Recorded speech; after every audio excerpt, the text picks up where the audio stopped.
Good day. Welcome to Westchester Talk Radio, westchestertalkradio.com. I'm John Marino. This is on the Beat in Westchester. We are produced by Sharc Creative, made possible by Robeson Oil, the house that service built, by Michael Labriola, Landscape Design and Construction of Armonk, also by Hightower Westchester, managing your wealth to a fiduciary standard, and also by, 2, Jaguar Land Rover, located locally in places like New Rochelle, White Plains, and Mount Kisco. Now, the holidays are here. Thanksgiving is only a few days away, so we here at Westchester Talk Radio would like you to check out American Christmas, Westchester's Christmas headquarters, located conveniently at 30 Warren Place in Mount Vernon. That's 30 Warren, W-A-R-R-E-N Place in Mount Vernon. Bring the family and you'll have a chance to sign up, maybe win for yourself and the family a family 4-pack to the Lumerica Light Show at Harvest Moon Farm and Orchard, all the way up in the northeastern corner of Westchester in North Salem. Or how about a family 4-pack to Santa's Village? Plus, would you like to win a $500 gift card to the Christmas in America retail store? We know you would. How do you do all this? Well, reserve your place, your chance to come in and visit. How do you do that? You can log on to tinyurl.com. That's tinyurl.com/Santas, no apostrophe. That's Santas, no apostrophe, SANTAS -village. Or log on to simply ChristmasInAmerica.com or call 914-662-6964, 914-662-6964. When you do, you get an opportunity, okay, tell them you heard about it from us right here, courtesy of Westchester Talk Radio and the Sharc Creative. We are now joined by John Bailey. John Bailey is the editor and the executive editor, we should call him, and the owner, of course, too, the man in charge of White Plains CitizenNet Reporter, WPCNR.com, also the host of a couple of weekly shows around Westchester, all across our various cable systems around the county. They are People to Be Heard and White Plains Week. John Bailey, welcome back here post-election day, post-November election day, 2022. So, John Bailey, the elections are done. Your thoughts on what happened locally here in Westchester? Congress, State Senator, Assembly. I feel so good today. Why is that? I feel so good. New Yorker once again showed that they have judgment, they vote what they see, and they came through big time. Now, some of the people locally, were they in any real danger, like a Jamal Bowman in the 16th Congressional District? He trashed his opponents in the primary, and you had to assume that Miriam Levitt-Flisser had no shot, and to me, she didn't, and the numbers proved that in the end. Right. Well, she didn't because she didn't campaign. I did not see one press release from that candidate. I saw no releases from the Republican Party, no advertising, no nothing. But don't you think that even if she did all of this, the race still would have been basically non-competitive? But it would have been a little bit closer. Okay. But I mean, you have to raise the issues. You have to raise the issues when you're running for anything. You just can't just mail it in. Oh, I'm running for something so that the Republican Party in Westchester can show that they're not simply an auxiliary of the Democratic Party. Now, State Senator, the race up in the 40th District, Northern Westchester, and parts of Putnam and Dutchess. Pete Harcum was supposedly in trouble, but in the end, he really handed it to Gina Arena. Well, you know, that is heavily Trump country up there, and they obviously like Pete Harcum. Pete is he has a little bit of the Latimer mystique. He's such a good guy. He rose through the ranks. That's right. Does the retail politics, as my friend Peter Katz calls it. And he also seems so sincere. Sincerity is so important, John. It really is. But don't you think that heart. works too? That works, doesn't it? When you go out, you glad hand, you attend different events, people from the other party start to like you. Absolutely. That is, look, this is Latimer's strength. As the county executive, we know that George didn't miss baptism or bar mitzvah in over 30 years, right? Yes, right. He has never lost an election. Right. Right. And the reason is because he has this mantra of sincerity that he sells really well. We can look a few years back on the Republican side at Yonkers. Gordon Burroughs for decades had not lost an election. When I came across that stat a good 6-7 years ago, and I had him on the air and I spoke to him, you talk to people about how you're able to do this. Do you think sometimes it's just numbers and luck of the draw? Well, if you're running in a heavily Republican or Democratic district, you have a built-in advantage. And look, Burroughs even survived a little incident with a car involving alleged drugs for, at that when it was not popular to do that. Right. And I mean, that shows you that people forgive anything. They forgive and sometimes forget too. Now, yes. I'm going to go back to a key congressional race in just a moment here, but let's talk the race for a U.S. Senator first, Chuck Schumer. To me, a statistical anomaly in the Bowman race against Flisser and Chuck Schumer against the Yonkers product, Joe Pinion, the Republican challenger. The Democrat, Bowman and Schumer in each race had the exact percentage of the votes, as did the Republican, Flisser and Pinion in these races, 63 to 37 in favor of the Democrat. Chuck Schumer, despite a late poll from Quinnipiac showing that he only had an 11-point lead, he cruised to victory in the end. Does this re-solidify his power as leader of the Senate? Well, I will never forgive Mr. Schumer for rolling over and playing dead for approving all 46 Trump judgeships when Trump was president. They never fought them. They never really vetted them. He cooperated, and that is a legacy, a really bad legacy that we are. But isn't that part of the game that, okay, I'll give you what you want now when it's my party's turn, Republicans, you don't stand in anybody's way? Yes, but these vetting of judges and just rubber stamping them did not work out. And that has you never know how it's going to work out, though, right? Well, you could guess the best. You could guess by their previous decisions work. But sometimes, don't you think, for example, some of the things I've seen, let's say an Amy Coney Barrett do, for example, on the Supreme Court, where we thought she might go one way, she's gone the other way. Don't they, a judge sometimes has to kind of step over and take a look at the law and say, it may not be what I believe, but this is the law and this is how I have to apply this? Well, to my way of thinking, they have made a lot of bad decisions, which has hampered New York state decisions on how they can do things like bail reform. In fact, I had a gentleman interview on People. Have you heard? It was former New York State police superintendent under the first Cuomo administration, and he felt that the judges are being too lenient and that prosecutors were not prosecuting well. Judges were being too lenient and letting people go who should have been given bail, and they still have the right to do that under the present bail reform, which nobody really knows, but I went over that this week. And to my way of thinking, this is what is causing his way of thinking.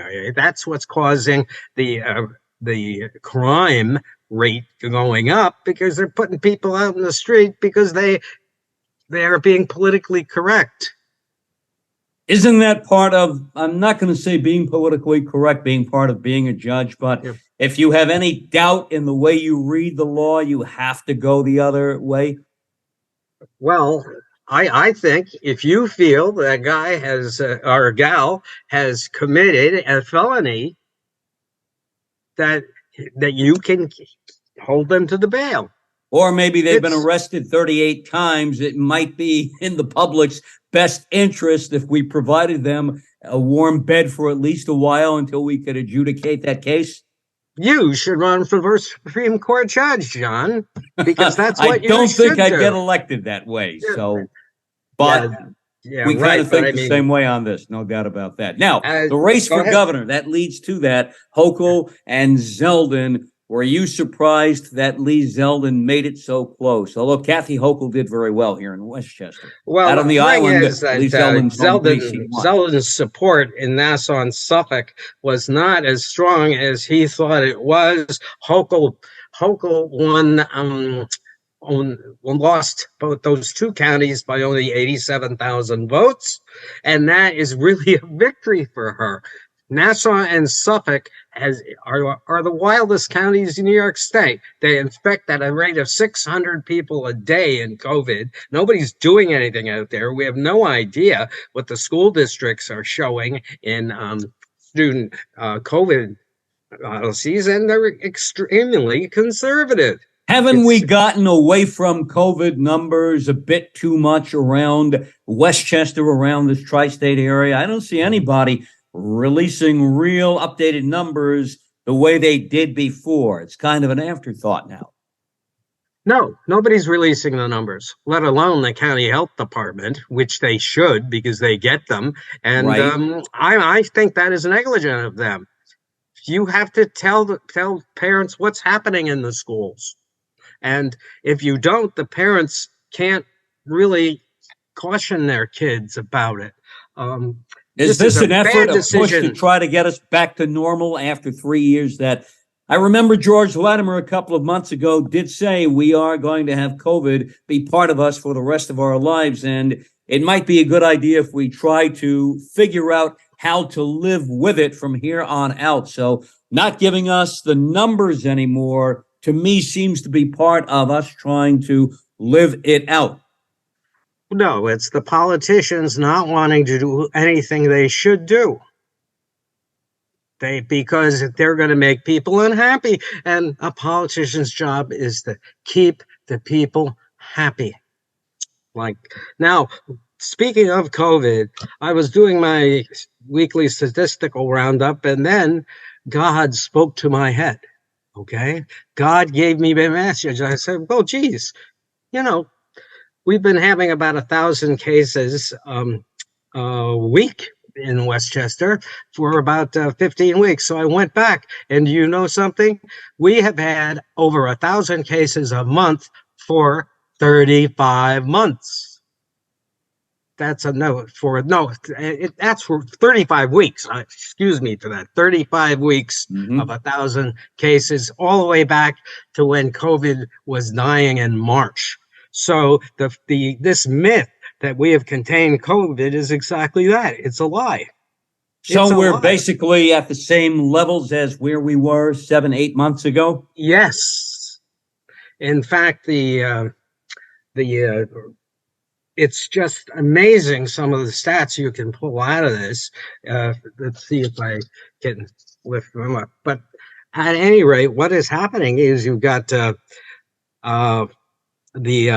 the weeks you've got 100, at 1,000 a week.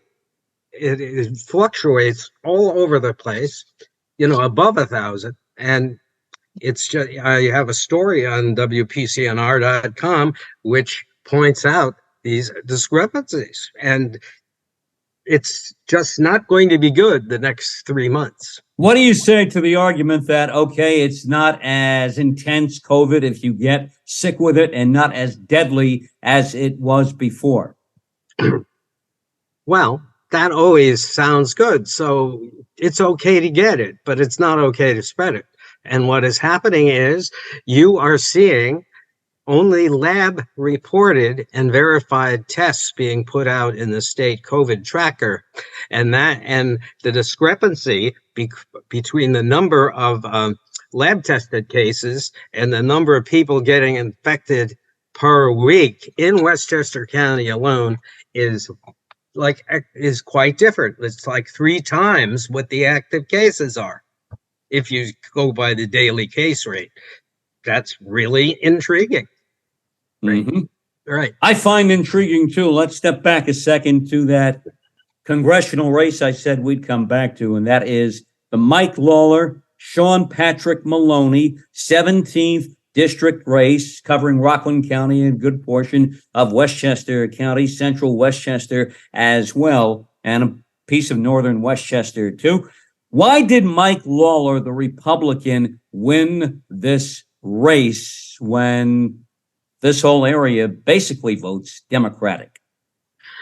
Well, he had a very strong campaign. He played on crime. He played on inflation, but of course had no solutions for either, which is a campaign that worked. People were mad, and Maloney, I think, was really disliked for depriving us of Mondar Jones.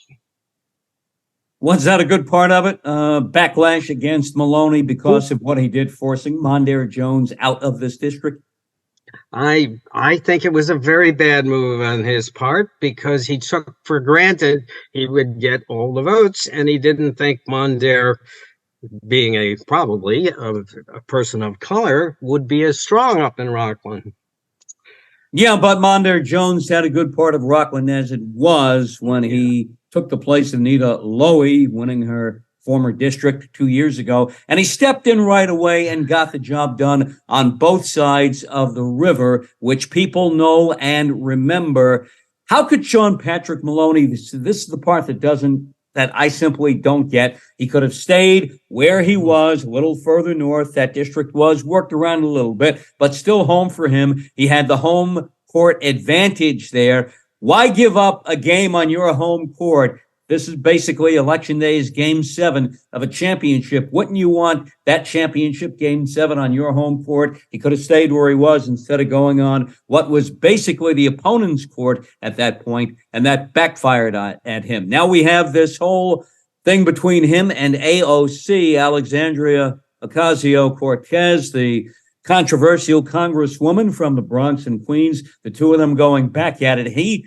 And I see both parties, both locally and nationally, looking for scapegoats now. And locally, Maloney is tagging Cortez as the scapegoat. She didn't do enough for Democrats around this area, to which she says, you know what? This Democratic Party around this area and somewhat nationally has become the home of too many corporate lobbyists. So don't blame me, Sean. Right. Well, that's true. And she's right. Yes, absolutely. Now, one thing that one has to really wonder about this Maloney race was that Lawler was behind, with 64% of the vote in. And all of a sudden, a wave came in for Lawler. Now, was that from north in Rockland? Yeah. Yep. Yeah, that's what I figured. And that is truly a resonance of Lawler's campaign.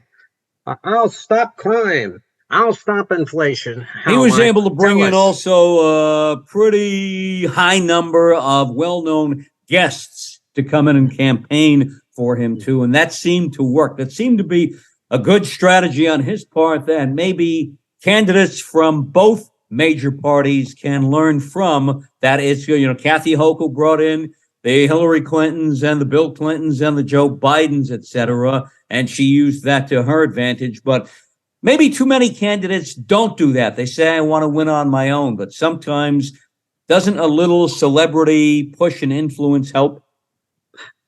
Yeah, of course it does. And I think Hochul was giving out about $1 million a day in new programs all over the state during that campaign period. And I mean, it was amazing, the millions she attributed. And still, though, upstate New York just did not go for her at all, except for Buffalo, Albany, and I think Syracuse. But yeah, that area, the urban areas, about 2/3 of the county statewide were won by Zeldin. What you talk about, that divvying out of cash around the state, me personally, I think that works only to some extent. Voters realize what's going on, and then it comes down to, in the end, do I think that candidate will represent what I believe in best? What do you think about that? Well, it is what, as I was hearing today, George Latimer on his WVOX spot pointed out that you have to develop a rapport with the voters, and you have to let them appear to feel that you care about them. Which George is a master at for 35 years now. We have to agree on that. Yes, he has ultimate believability. He's like Joe DiMaggio. You can't go wrong, right, with Joe D or George L, right? George L, right. And this was what I feel is true. What you had, but the Democratic Party in New York is really got to figure out why all the red counties, rather, excuse me, folks, red counties up there did not vote a little more for Hochul. They have been supported by the Governor Cuomo administration, and Hochul has continued that, and she's from up there. And I don't understand that. I thought she would do better upstate simply because of the fact that she understands the upstate problems. Could the Cuomo name have been a big part of Andrew's success up that way?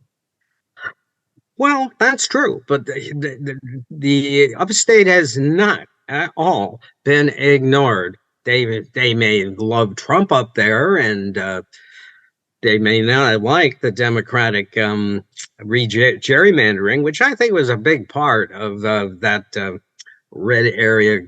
Yeah, no doubt. I think that played a big part in what happened to, and probably helped Mike Lawler in his path to victory as well. Is that gerrymandering, the so-called Hochulmandering, kind of a lesson for states around this country that you can play, and voters understand that redistricting is a result of elections, and elections do have consequences, but don't take it too far? I would say so. I mean, that was so stupid because the Democrats actually broke the law, and when that came out, then you had Janet DiFiore swaying the court, saying yes, they did gerrymander, it's illegal. And then shortly thereafter, DiFiore departs. Right, as the head of the appeals court, one time Westchester DA. Yep. An interesting scenario. It's over and done with, obviously. And, like I say, people from both parties have to learn lessons along the way. We look at the national landscape now. The Senate stays with the Democrats. It does look like the House will go over to the Republicans, even if it's just by a handful of representative victories or maybe less. What does this mean for this country now? Is it good? I think it's good to have checks and balances because that prevents either party from swinging too much one way. I'll give you a good example. You remember Stephen Quigley, who was a member of the Tuckahoe trustees, and he passed away from a heart attack at the age of 62, I think, back in 2015. He was the only Democrat amongst the Tuckahoe trustees at that time. And after he died, when I was hosting mornings at WVOX in New Rochelle then, I actually had a Republican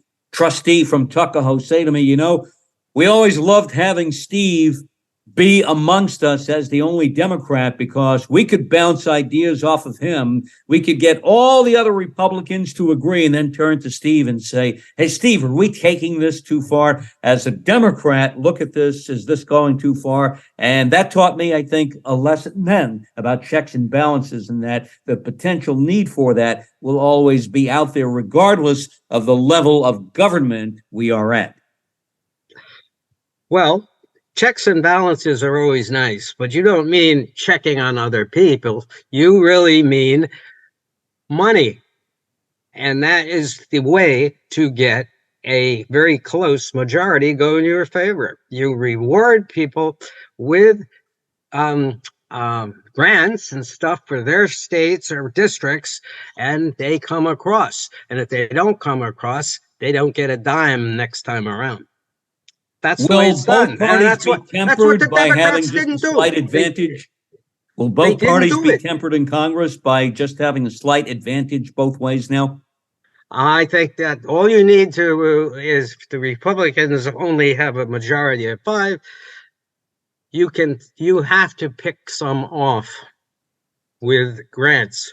That's the way it's done. I mean, Biden did not put any pressure on Manchin and Sinema to get them to go along with him. He's kind of a Mr. Nice Guy, and as we all know, nice guys finish last. Do you think that Joe Manchin kind of feels like he's the de facto president, the way he has this abilities in a state where he can do this, kind of swing things either way to the benefit of his state, West Virginia, first and foremost? And if that means siding with the Democrats today and siding with the Republicans tomorrow and siding with both the day after, that's what he's going to do? Well, yeah, I think he's going to try and do that, but I think Biden has learned his lesson, and all you have to do is look at the weather and what is in store and what's going on around the world, and Manchin is just simply wrong. He has got to go along with climate change in a much better attitude he did last year. And I'm serious about that. What Biden should have done, and I would have done this if I had been president, I said, listen, if you're going to come across, West Virginia is going to get nothing.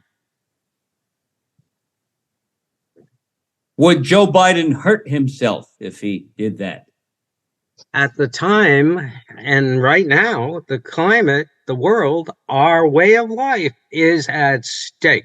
Manchin and Sinema cannot smell the coffee. Now, let's talk budgets locally here in Westchester, joined, of course, by John Bailey, the publisher and owner and executive editor of White Plains CitizeNet Reporter, WPCNR.com, here on Westchester Talk Radio. On the Beat in Westchester, I'm John Marino. You know, the local budget for the County of Westchester for 2023 is now in the hands of the county board, courtesy of, delivered by the County Executive George Latimer. Everybody gets their opportunity now. There will be a couple of public hearings on all of this. One will be in New Rochelle and the other in a different location further north in the county, from what I understand.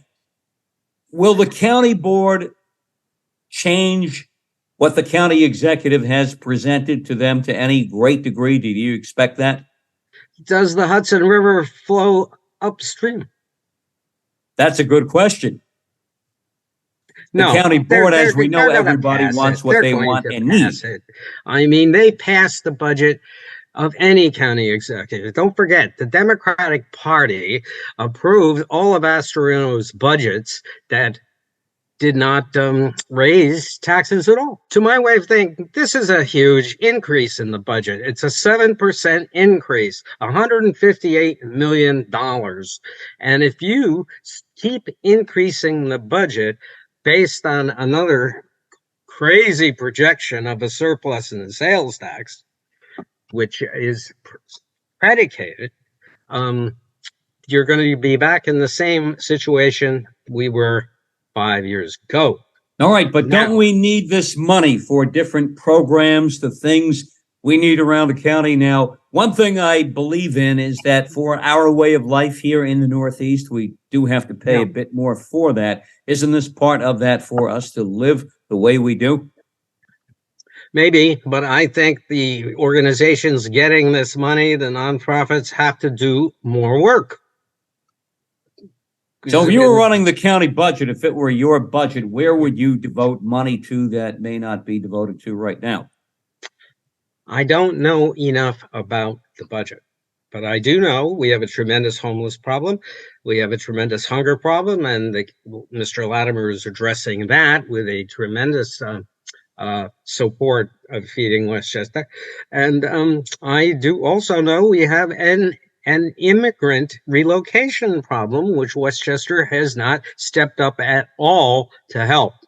Do we need more aid from the federal government about this, knowing that the feds have not helped Eric Adams in New York City? They have not helped the mayor of El Paso, Texas, the way they promised to. The feds are about 7.7 billion short in what they were supposed to give to El Paso to handle all of this. And El Paso basically is not taking in anything close to the amount of immigrants that they were before. This is all part of it, all connected. Do you think the feds need to do more for this county here in Westchester too, especially knowing that they have used the county airport to deliver migrants, immigrants, displaced people from other nations to the county airport as a drop-off and distribution point around the tri-state area? We helped.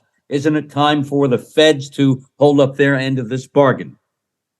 It's time for us to do something and hope to be reimbursed later. That's what I think. And there are a lot of organizations. There are hotels that are empty. There are a number of places that could organize, persons willing to accept immigrants in their homes and be reimbursed for it. But you do trust nobody said anything about it. You do trust Wimpy to pay for that burger Tuesday, even though he's going to have that burger today, and maybe more than one.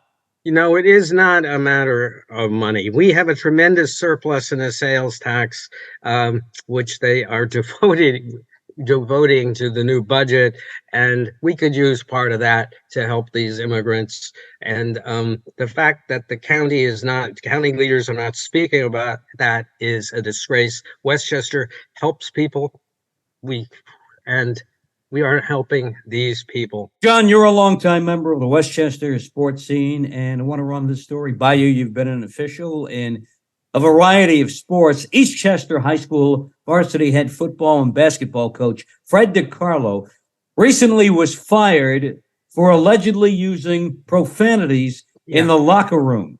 But apparently there's a change.org petition going around, which thousands of people seemingly have signed. And Fred was seen just a few days ago at basketball tryouts. He may be on the way back to coaching in Eastchester. Is this the right way, the proper way to handle this situation, to allow him to come back after this decision to let him go was made?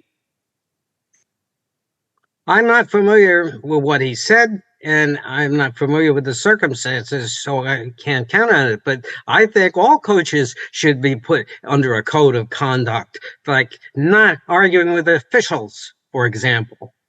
For example, too, I'll point this out, that I don't think you and I are strangers to hearing coaches mouth off with profanities from time to time. Not only that, but embarrassing kids in the field. I was once umpiring a game, and I saw a coach come out, and these were like 10, 11-year-olds, and he yelled at a kid, "Get off of my field." I got news for that coach. Again, we thank you, John Bailey, the executive editor and the owner of White Plains CitizenNet Reporter, WPCNR.com. He is the publisher of White Plains CitizenNet Reporter, WPCNR.com. And we are made possible here, produced by Sharc Creative, on the Beat in Westchester, Westchester Talk Radio. We thank our good friends at Robeson Oil, the house that service built. Also, Michael Labriola, landscape design and construction of Armonk. Hightower Westchester, managing your wealth to a fiduciary standard. And Jaguar Land Rover in New Rochelle, White Plains, and Mount Kisco. Catch all of our Westchester, Rockland, Putnam, Dutchess, Orange, and Fairfield County talk radio programming on our YouTube channel, Sharc Creative YouTube. Download our app, take it with you 24/7, 365, anywhere and everywhere you go. And look for us now, too, on Apple Podcasts, because, yes, we are now there, too.